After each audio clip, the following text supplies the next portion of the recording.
नई central station पर खड़ी ट्रेन में दो धमाके हुए हैं। आज सुबह ये धमाके हुए सुबह 7:15 पर हुए हैं। रेलवे के मुताबिक इस धमाके में एक महिला की मौत हो गई है और 9 लोग जख्मी हैं, जिनमें से 2 की हालत गंभीर है। ये धमाका प्लेटफॉर्म नंबर 9 पर खड़ी बैंगलोर गुवाहाटी एक्सप्रेस में हुआ। ये ट्रेन 7:05 पर चेन्नई स्टेशन पर पहुंची थी और ठीक 10 मिनट बाद ट्रेन की स्लीपर बोगी में धमाके हुए। ट्रेन की स्लीपर बोगी S4 और S5 में एक के बाद एक लगातार 2 धमाके हुए हैं। लेकिन अपडेट यह है कि इन धमाकों से जुड़े संदिग्ध को पुलिस ने हिरासत में लिया है, जिससे पूछताछ की जा रही है। चेन्नई सेंट्रल स्टेशन में आज सुबह 2 धमाके में एक महिला की मौत हो गई है और 9 जख्मी हैं। ये रेलवे विभाग की तरफ से बताया गया है। प्लेटफॉर्म नंबर 9 पर खड़ी थी बैंगलोर गुवाहाटी एक्सप्रेस, जो 10 मिनट पहले ही वहां पर आकर खड़ी हुई थी। आज सुबह 2 धमाके सिलसिलेवार तरीके से लगातार 2 धमाके हुए हैं। ट्रेन की बोगी S4 और S5 ये स्लीपर कोच थे जिसमें धमाके हुए हैं। एक महिला की मौत हो गई है और उसके बाद का नजारा आप ऊपर देख रहे हैं, उसके बाद की तस्वीर आप देख रहे हैं।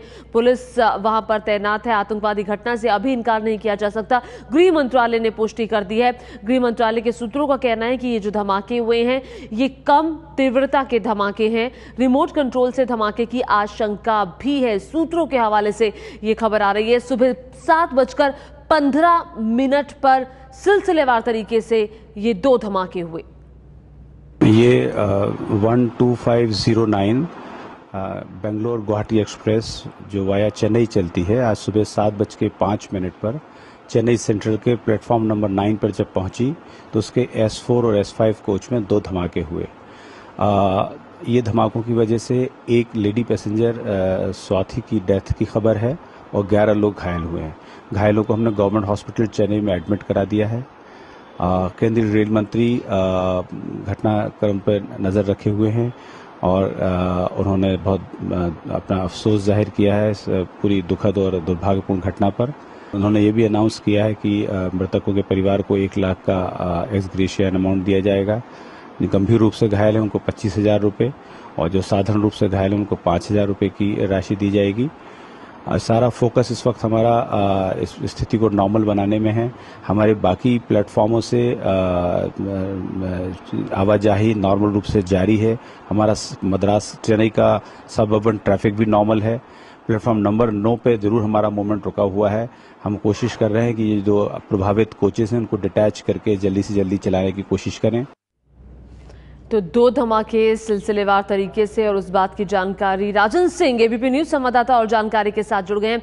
राजन, गृह मंत्रालय ने भी पुष्टि कर दी है एक संदिग्ध को जिसे गिरफ्तार किया गया है, उसके बारे में जानकारी और क्या जानकारी आपके पास है? देखिए ज्योति, जो जिस तरीके से पूछताछ चल रही है उस संदिग्ध से ये एस्टैब्लिश करने की कोशिश की जा रही है कि उस धमाके में उसका क्या हाथ हो सकता है, क्योंकि जब उसे पकड़ा गया था तो उसी ट्रेन के पिछली बोगी में वो छिपा हुआ था और पुलिस से बचने की कोशिश कर रहा था। तब उससे हिरासत में लिया गया है। उसे लगातार तमिलनाडु पुलिस की क्यू ब्रांच, जो कि इंटेलिजेंस ब्रांच है, वो पूछताछ कर रही है और ये पता लगाने की कोशिश कर रही है। साथ ही गृह मंत्रालय ने NIA की एक टीम को हैदराबाद से रवाना होने का आदेश दिया है, जो DIG के नेतृत्व में जाएगी और तमिलनाडु पुलिस को इस धमाके की जांच में मदद करेगी। तो साथ ही जिस तरीके से कदम उठाए जा रहे हैं उसपे मंत्रालय ये मानकर चल रही है कि ये एक आतंकी हमला था, आतंकी वारदात थी और जिसमें कोऑर्डिनेटेड तरीके से धमाकों को अंजाम दिया गया था और ये कोशिश की गई थी कि नुकसान ज्यादा से ज्यादा हो। और साथ ही अब उस धमाके की जो लो इंटेंसिटी ब्लास्ट कही जा रही है तो फॉरेंसिक सैंपल्स उठाए गए हैं, पोस्ट ब्लास्ट इन्वेस्टिगेशन चल रहा है। लेकिन जिस तरीके से इस मामले में NIA को इन्वॉल्व किया जा रहा है तो गृह मंत्रालय ये मानकर चल रही है कि इस धमाके के पीछे आतंकी गुट हो सकते हैं और इसके लिए बाकायदा एक संदिग्ध जो कि 2 दिन पहले पकड़ा गया था, ISI का एजेंट साकिर हुसैन, जो कि श्रीलंका के कैंडी का रहने वाला था, उससे भी पूछताछ की जा रही है कि कहीं उसका लिंक तो इसमें नहीं था, क्योंकि जब उसे गिरफ्तार किया गया था तो उसने पूछताछ में ये बताया था कि तमिलनाडु में टेरर बनाने के लिए कहा गया था, उसे टेरर मॉड्यूल एस्टैब्लिश करने के लिए कहा गया था, तो कहीं उसके टेरर प्लान में ये धमाका तो नहीं था। इसलिए साकिर हुसैन से भी हिरासत में पूछताछ की जा रही है। तो पुलिस अब इस बात की पूरी तौर पर कोशिश कर रही है कि ये पता लगाने की कि जिस तरीके से धमाकों को अंजाम दिया गया है उसके पीछे कौन सा गुट हो सकता है। जी, तो अभी कौन सा गुट है, किसका हाथ है, अभी इसके बारे में जानकारी नहीं है और पुलिस संदिग्ध से पूछताछ कर रही है।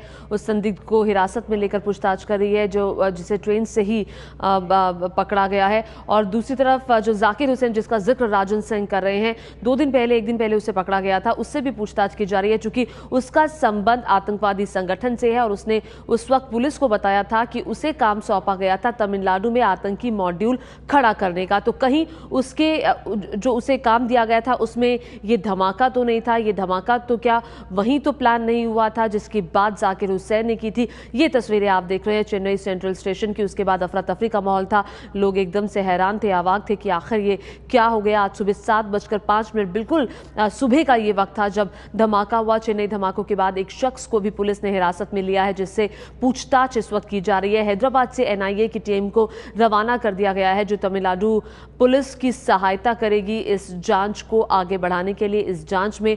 और इस वक्त आपको बता दें कि वहां पर बॉम्ब स्क्वाड दस्ता मौजूद है और वहां पर डॉग स्क्वाड दस्ता भी मौजूद है। और इस वक्त ये तस्वीरें चेन्नई सेंट्रल स्टेशन की।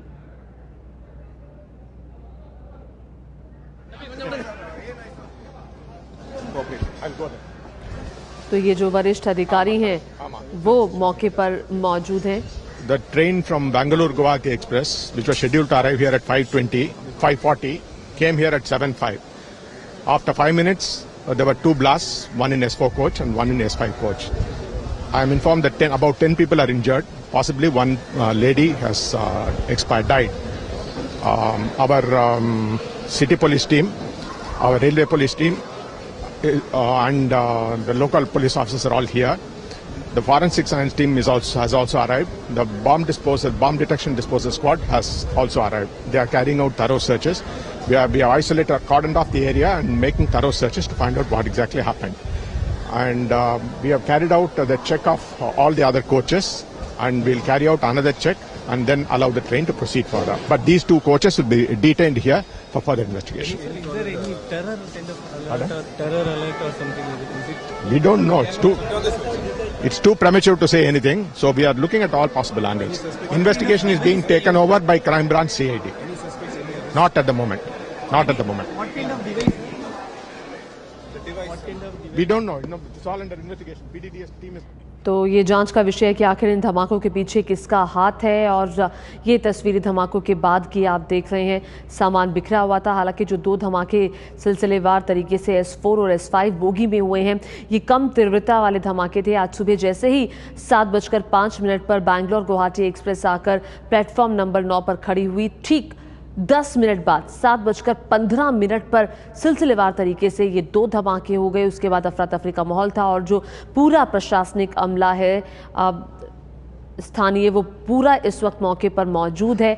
तस्वीरें भी आप देख रहे हैं, तमिलनाडु पुलिस वहां पर मौजूद है और साथ ही एनआईए की टीम को रवाना कर दिया गया है। हैदराबाद से कुछ ही देर में एनआईए की टीम भी पहुंच जाएगी जो तमिलनाडु पुलिस का सहयोग करेगी जांच को आगे बढ़ाने में कि आखिर जिस तरीके से ये धमाका हुआ उस तरीके को मद्देनजर रखते हुए कि किसका हाथ हो सकता है। अभी तक किसी आतंकवादी संगठन ने इसकी जिम्मेदारी नहीं ली है, लेकिन बड़ा सवाल ये खड़ा होता है कि चुनावों का मौसम चल रहा है, ऐसे में ये धमाका, हालांकि गृह मंत्रालय के सूत्रों की तरफ से भी ये कहा गया है कि किसी आतंकवादी घटना से इनकार नहीं किया जा सकता। गृह मंत्रालय ने इस धमाके की पुष्टि कर दी है। ये बेंगलोर गुवाहाटी एक्सप्रेस आज सुबह 7:05 पे प्लेटफॉर्म नंबर 9 पे चेन्नई स्टेशन पे पहुंची थी और 7:15 में कोच नंबर S4 और S5 में 2 छोटे छोटे ब्लास्ट होने की खबर आई है। ये दोनों ब्लास्ट ऐसा लगता है कि बर्थ के नीचे कुछ सामान रखा था, वहां पे ब्लास्ट हुए हैं। और इस दुर्घटना में, इस असामयिक घटना में एक यात्री की डेथ हो गई है, 2 इंजरीज ग्रीवस हैं और 7 लोगों को मामूली चोटें आई हैं। इन लोगों को अस्पताल भेज दिया गया है और माननीय रेल मंत्री ने 1 लाख रुपए जिनकी डेथ हो गई थी उनको एक्स ग्रेशिया अनाउंस किया है और 25,000 रुपए ग्रीवस इंजरीज के लिए और 5,000 रुपए सिंपल इंजरीज के लिए। इस इलाके में पूरा कॉर्डन ऑफ कर दिया गया है प्लेटफॉर्म नंबर 9 को। बट चेन्नई सेंट्रल में बाकी रेल यातायात नॉर्मल है और जो सबर्बन यातायात है जो दूसरी तरफ है उसमें कोई असर नहीं पड़ा है।